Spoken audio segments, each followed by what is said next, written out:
नमस्कार। आप सभी का स्वागत है मेरी YouTube channel do it legally में। मेरा नाम ऋषिका है।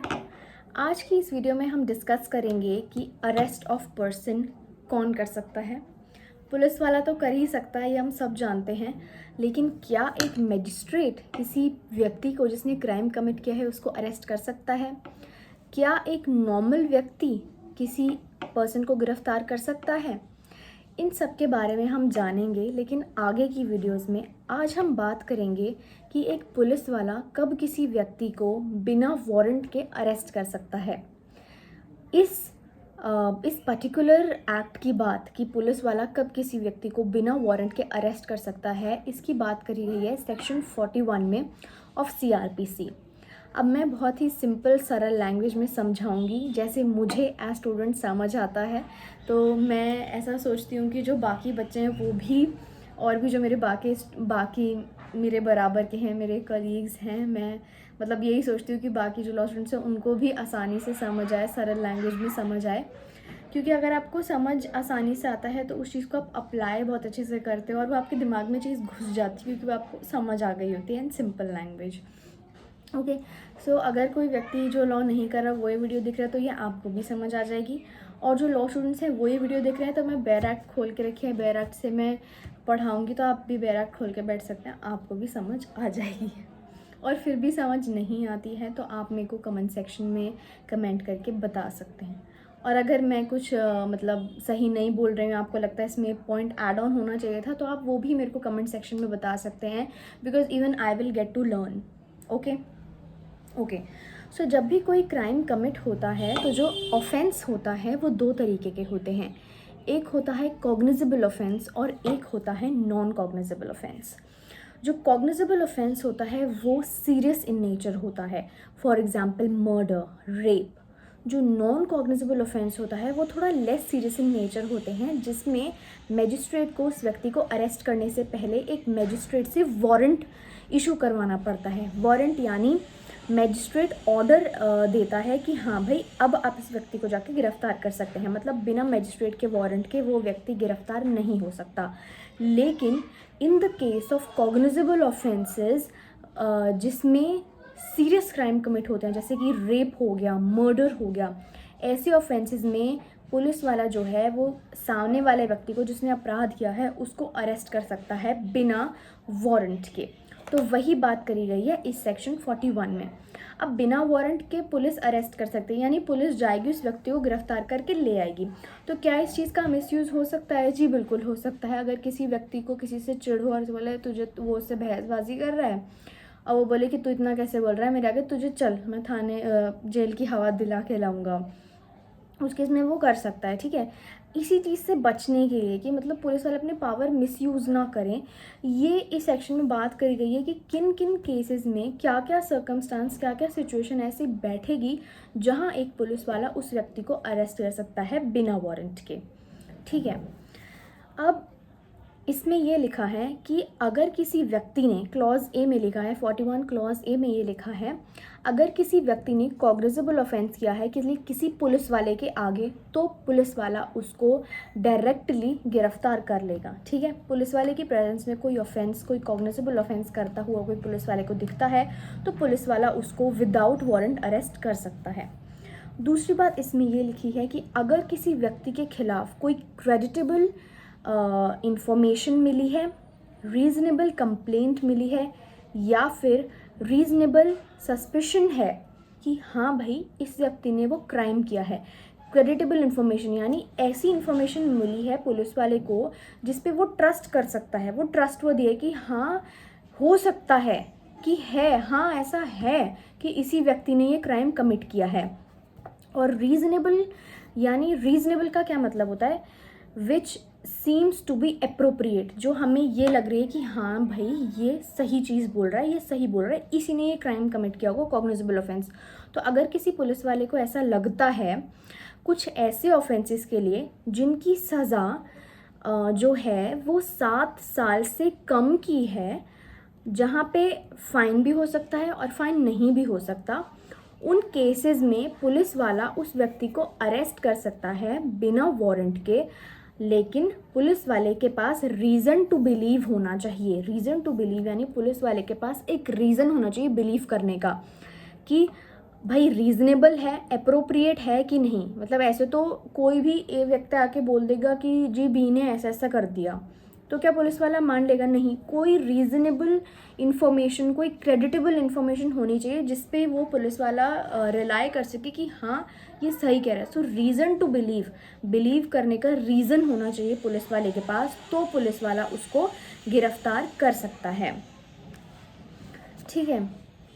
अगर पुलिस वाला बिना वारंट के अरेस्ट करता है, मतलब गलत बोल दिया मैंने, मैं बोलना ये चाह रही हूँ यहाँ पे कि पुलिस वाला अरेस्ट कर सकता है अगर वो इन कंडीशन से सेटिस्फाइड है। वो कंडीशंस क्या हैं मैं बताती हूँ। अब पहले तो हमने ये बात कर ली कि वो ऑफेंसेस, वो कॉग्निजेबल ऑफेंसेस जिनकी सज़ा 7 साल से कम है और जिसमें फ़ाइन हो भी सकता है, नहीं भी हो सकता, उसमें पुलिस अरेस्ट कर सकती है अगर उसके पास रीज़नेबल इन्फॉर्मेशन है, रीज़नेबल कंप्लेंट है, क्रेडिटेबल इन्फॉर्मेशन है और रीज़नेबल उसे शक है, डाउट है कि हाँ भाई हो सकता है ऐसा। तो उसमें पुलिस वाले के पास रीज़न टू बिलीव अगर होगा कि हाँ जी इसने वो करा है, रीज़न है मेरे पास, तो उसे पुलिस वाला गिरफ्तार कर सकता है। अब और भी कई चीज़ें इसमें लिखी हैं कि कब पुलिस वाला बिना वारंट के अरेस्ट कर सकता है। पहले पुलिस वाला अरेस्ट कर सकता है। पहला पॉइंट इसमें क्या लिखा है कि पुलिस वाला उस व्यक्ति को इसलिए अरेस्ट करेगा क्योंकि उसको ये लगेगा कि हाँ ये व्यक्ति फर्दर ऐसे ऑफेंसेस कर सकता है। अब मान लीजिए ए ने बी को मारते हुए देखा सी को, ठीक है, मतलब बी सी को मार रहा है और ए ने देख लिया, तो वहाँ क्या होगा? अब बी को पता चल गया, बी ने सी को मार दिया, लेकिन बी को पता चल गया उसको ए ने देख लिया। अब बी क्या करेगा? बी ए को भी मारने की प्लानिंग बनाएगा कि इसने देख लिया, मैं इसको भी मार देता हूँ, फिर खेल ही खत्म, मेरे खिलाफ बोलेगा ही कौन। ठीक है, तो ऐसा अगर पुलिस वाले को ऐसा लगता है कि ये व्यक्ति फर्दर ऐसे ऑफेंसेस कर सकता है, तो पुलिस वाला उस व्यक्ति को फर्दर ऐसे ऑफेंसेस अवॉइड करे ताकि वो व्यक्ति ना कर पाए, प्रिवेंट हो, वो उस व्यक्ति को गिरफ्तार कर लेगा ताकि वो फर्दर कोई ऐसा ऑफेंस कर ही ना पाए। ठीक है। दूसरी बात यहाँ करी गई है कि अगर पुलिस वाले को लगता है कि इस व्यक्ति की वजह से मैं प्रॉपर इन्वेस्टिगेशन नहीं कर पाऊँगा, ये अड़चन बनेगा मेरी इन्वेस्टिगेशन में, तो उसको पुलिस वाला गिरफ्तार कर सकता है। ठीक है। अगर पुलिस वाले को ये लगता है कि वो व्यक्ति एविडेंस के साथ छेड़छाड़ कर सकता है, उसको टेम्पर कर सकता है, ठीक है, एविडेंस मिटा सकता है, जिसकी वजह से केस डिले या केस बिल्कुल ही उलट हो जाएगा, तो उस केस में भी पुलिस वाला विदाउट वारंट उसको अरेस्ट कर सकता है। अगर पुलिस वाले को ये लगता है कि वो व्यक्ति सामने वाले व्यक्ति को इंड्यूस करके यानी ऑफ़र देके, धमकी देके या उससे प्रॉमिस करा के कि प्लीज़ प्लीज़ तू मेरे बारे में ये बात मत बोलियो कोर्ट में, उसे धमका रहा है कि अगर तूने ऐसा बोला तो देख लियो मैं तेरे साथ क्या करूँगा, तो इन सब चीज़ों को प्रिवेंट करने के लिए भी जो पुलिस वाला है वो उस व्यक्ति को गिरफ्तार कर सकता है। तो ये भी कई चीज़ें हैं, कंडीशंस हैं जहाँ पे पुलिस वाला गिरफ्तार कर सकता है उस व्यक्ति को बिना वारंट के। अब दूसरी चीज़ क्या?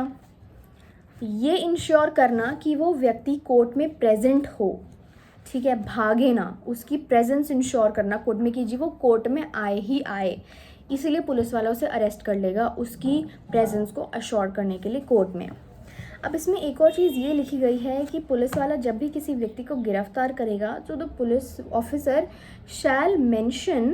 शैल in all cases where the arrest of a person is not required, अगर रिक्वायर्ड मतलब मैं सिंपल भाषा में समझाती हूँ कि पुलिस वाला जब भी किसी व्यक्ति को इनमें से किसी भी रीज़न से, आगे और भी रीज़न्स हैं, इनमें से किसी भी रीज़न से अरेस्ट करता है तो वो पुलिस वाले को लिखना ज़रूरी है, मेंशन करना ज़रूरी है कि उस व्यक्ति को जो है क्यों गिरफ़्तार किया गया है, किस अपराध में उसको गिरफ़्तार किया गया है। अगर उस व्यक्ति को गिरफ़्तार नहीं भी किया गया है तो भी उसमें रीज़न लिखा होना चाहिए। Okay, so there is nothing in the air. किसी भी व्यक्ति को विदाउट वारंट के अरेस्ट किया जाता है तो उसमें रिटन रीज़न होना चाहिए कि उसको क्यों गिरफ़्तार करा गया है पुलिस ऑफिसर के द्वारा। ठीक है, अब हम बात करते हैं क्लॉज बी ए की, जिसमें ये लिखा है कि अगर किसी ऑफेंस में क्रेडिटेबल इन्फॉर्मेशन मिली है कि कोई कॉग्निजेबल ऑफेंस हुआ है जिसकी पनिशमेंट जो है वो मोर देन 7 ईयर्स है या फिर उसकी पनिशमेंट डेथ सेंटेंस भी है, ठीक है, और पुलिस वाले के पास रीज़न टू बिलीव है कि हाँ ये ऑफेंस इसने किया है, मेरे पास रीज़न है बहुत अच्छे से, he was present at that time and even और moreover he was only there, no one else was there when B was murder. A और बी थे, बी वहाँ खड़ा था, ए का मर्डर हो गया। और इसमें इन्वेस्टिगेशन होगी, कई चीज़ें होंगी, क्योंकि जो कई बार आंखों से दिखता है वो सच नहीं होता। ओके, सो पुलिस वाले के पास रीज़न टू बिलीव है कि हाँ इसने किया है ये ऑफेंस, तो उस केस में वो उसको विदाउट वारंट अरेस्ट कर लेगा। ओके, अगर किसी व्यक्ति को किसी स्टेट ने या फिर कोर्ट ने प्रोक्लेम्ड ऑफेंडर डिक्लेयर कर दिया है तो उसको भी वो व्यक्ति, उसको भी जो पुलिस वाला है वो गिरफ्तार कर सकता है, ठीक है। प्रोक्लेम्ड ऑफेंडर यानी कि कोई भी व्यक्ति जिसको किसी व्यक्ति के खिलाफ कोई केस चल रहा है and that person is trying to hide, वो भाग रहा है, वो एब्सकॉन्ड कर रहा है, वो कोर्ट नहीं आ रहा, वो अपने आप को छिपा रहा है, तो उस केस में अगर वो प्रोक्लेम्ड ऑफेंडर डिक्लेयर हो गया है ना कि भाई वो आ ही नहीं रहा है, तो उस केस में जो पुलिस वाला है वो उस व्यक्ति को विदाउट वारंट गिरफ्तार कर सकता है। ओके, डी क्या बात करता है, सेक्शन 41 क्लॉज डी सीआरपीसी क्या बात करता है कि अगर किसी व्यक्ति के पोजेशन में यानी किसी व्यक्ति के पास कोई ऐसा वेपन मिलता है जिससे पुलिस वाले को ये सस्पेंशन होता है कि ये सस्पेक्ट करता है कि वो स्टोलन प्रॉपर्टी है जिसके वजह से वो क्राइम कमिट हुआ है, या फिर इसी वेपन से वो क्राइम कमिट हुआ है, रीज़नेबल उनको डाउट है, ठीक है, जो उस क्राइम में और उस क्राइम वेपन को रिलेट कर रही है, तो उस केस में भी पुलिस वाला उस व्यक्ति को डायरेक्टली अरेस्ट कर सकता है विदाउट एनी वारंट। अगर कोई भी व्यक्ति के लिए किसी पुलिस ऑफिसर को अपनी ड्यूटी करने से ऑब्स्ट्रक्ट कर रहा है, रोक रहा है, पुलिस वाला अपनी ड्यूटी नहीं कर पा रहा फ्रीली, उस व्यक्ति को भी पुलिस वाला गिरफ्तार कर सकता है बिना किसी वारंट के। ओके, अगर कोई भी व्यक्ति सस्पेक्टेड डेजर्टर है फ्रॉम आर्म्ड फोर्सेस, उसको भी पुलिस वाला गिरफ्तार कर सकता है बिना वारंट के, ठीक है। नेक्स्ट पॉइंट की अगर हम बात करें तो इसमें लिखा गया है कि हु हैज़ बीन कंसर्न्ड इन, यानी कोई भी व्यक्ति जो इन्वॉल्व्ड है, जिसके खिलाफ कोई रीजनेबल कंप्लेंट मिली है, यानी ऐसी कंप्लेंट जिस पे जो अप्रोप्रिएट हो, जिस पर ट्रस्ट किया जा सकता हो, क्रेडिटेबल इन्फॉर्मेशन मिली है, या फिर उस पर शक हो कि उस व्यक्ति ने कोई ऐसा एक्ट कमिट किया है जो कि उसने कोई ऐसा एक्ट कमिट किया है आउट ऑफ इंडिया में, जो कि अगर इंडिया में कमिट होता would have been punishable as an offence, वो अगर इंडिया में कमिट होता तो वो पनिशेबल होता एज एन ऑफेंस। यानी किसी व्यक्ति ने आउट ऑफ इंडिया कोई ऐसा एक्ट किया है जो कि अगर जो एक्ट जो आउट ऑफ इंडिया उसने कमिट किया है वो एक्ट अगर वो इन इंडिया करता तो वो पनिशेबल होता। तो इस केस में क्या होता है कि एक्स्ट्राडिशन लॉज फॉलो किए जाते हैं और फिर उस व्यक्ति को डिटेन कर लिया जाता है कस्टडी में इन इंडिया में, ठीक है। अब एक्स्ट्राडिशन ट्रीटीज़ क्या होता है, एक्स्ट्राडिशन ट्रीटीज़ कंट्रीज़ के बीच में साइन किए जाते हैं जिसका मेन पर्पस ये होता है कि अगर कोई व्यक्ति आउट ऑफ इंडिया जाके for example out of India कोई क्राइम कमिट करता है तो उसको फिर कैसे उस कंट्री से वापस भेजा जाएगा, क्या उसकी प्रोसीजर रहेगी, ठीक है, how India will catch hold of him, तो कैसे एक व्यक्ति, एक्स्ट्राडिशन का मतलब ही होता है sending back person to home country.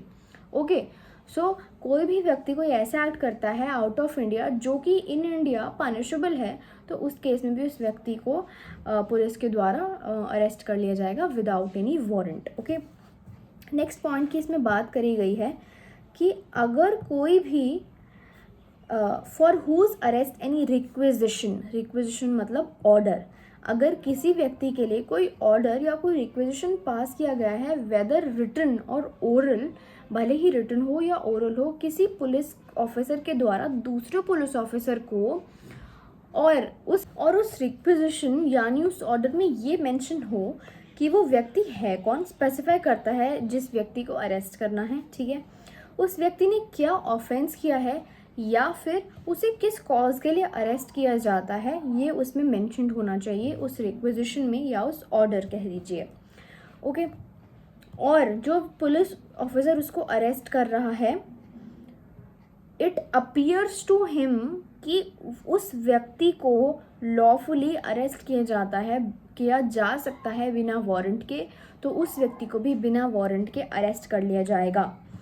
सो इस पॉइंट का बेसिकली मतलब ये है कि अगर कोई पुलिस ऑफिसर किसी दूसरे पुलिस ऑफिसर को बोलता है कि तुम उस व्यक्ति को अरेस्ट करो, तो उसमें जो है क्या क्या मेंशन होना चाहिए उस रिक्वेजिशन में, कि स्पेसिफाई होना चाहिए कि वो पर्सन एक्चुअली है कौन, मेंशन कि who is that person actually. दूसरी बात कि उस पर्सन ने ऑफेंस क्या किया गया है या उसे किस कॉज के लिए अरेस्ट किया जा रहा है वो भी मेंशन होना चाहिए। और उसको ये लगता है कि हाँ भाई उस पर्सन को लॉफुली अरेस्ट किया जाता है बिना वारंट के, किया जा सकता है बिना वारंट के, तो फिर उस व्यक्ति को भी बिना वारंट के अरेस्ट किया जा सकता है। तो यही था इस सेक्शन में, सेक्शन 41 CRPC में। अगर आपको ये वीडियो समझ आए तो do subscribe to my channel and do mention it in the comment section so that I keep getting motivated and I keep uploading videos. Okay, और अगर नहीं समझ आए, if there are points which I have missed, yes I have missed one point, H point which I okay मैं सोचा मैं बाद में करूँगी। ओके, सो H पॉइंट में ये बात कर रहा था, who being a released convict, कोई भी व्यक्ति, कोई भी अगर एक रिलीज्ड कन्विक्ट है जो कि रूल को ब्रीच करता है, मतलब रिलीज्ड कन्विक्ट जो होता है उनको कुछ रूल्स होते हैं जो फॉलो करने होते हैं, उस रूल को अगर वो ब्रीच करता है जो कि सबसेक्शन 5 ऑफ 356 में मेंशन्ड है, तो उस केस में भी पुलिस उस व्यक्ति को directly without any warrant arrest कर सकता है। ठीक है, अब इसमें एक बारी उसकी बात कर लेते हैं कि अगर आप उसको देखें तो subject to the provisions of section 42, no person concerned in non-cognizable offence or against whom a complaint has been made or creditable information has been received or reasonable suspension exists of his having so concerned shall be arrested except under a warrant or without the order of magistrate. इसमें simply ये बात बोली गई है कि अगर किसी व्यक्ति ने नॉन कॉग्निजेबल ऑफेंस किया है, ठीक है, और उसके अगेंस्ट यही रीजनेबल कंप्लेंट है, क्रेडिटेबल इन्फॉर्मेशन है, लेकिन जो ऑफेंस ने नॉन कॉग्निजेबल ऑफेंस किया है उस केस में उस व्यक्ति को डायरेक्टली अरेस्ट नहीं किया जा सकता वारंट के बिना। उस केस में वो व्यक्ति अरेस्ट होगा मैजिस्ट्रेट के वारंट के ऑर्डर के साथ। इसमें ये लिखा है सिंपल लैंग्वेज में, जो मैंने स्टार्टिंग में बताई थी कि अगर कोई व्यक्ति नॉन कॉग्निजेबल ऑफेंस करता है तो उसको विदाउट वारंट अरेस्ट नहीं किया जाएगा, उसको मैजिस्ट्रेट के ऑर्डर के बाद, मैजिस्ट्रेट के वारंट इशू करने के बाद ही उस व्यक्ति को अरेस्ट किया जाएगा। और अगर कोई व्यक्ति कॉग्निजेबल ऑफेंस करता है तो उसको विदाउट वारंट अरेस्ट किया जा सकता है। ओके, और हमने ये बात देखी कि कोई भी किसी भी रीज़न से, किसी भी कॉज से पुलिस वाला जिस व्यक्ति को अरेस्ट करेगा वो रीज़न मेंशन्ड होगा इन राइटिंग। ओके, तो यही था आज की इस वीडियो में सेक्शन 41 CRPC। अगर आपको मेरी वीडियो पसंद आए तो ज़रूर लाइक, शेयर और सब्सक्राइब कीजिए। अगर मैंने कुछ पॉइंट्स इसमें मिस किए हैं तो ज़रूर आप मुझे कमेंट सेक्शन में बताएं, so that I also get to learn things from you. और अगर आपको मेरी वीडियो ये समझ आई and you feel like appreciating me, you can also do that in the comment section as well. And thank you so much for tolerating me. This side Rishika from my YouTube channel Do It Legally. धन्यवाद.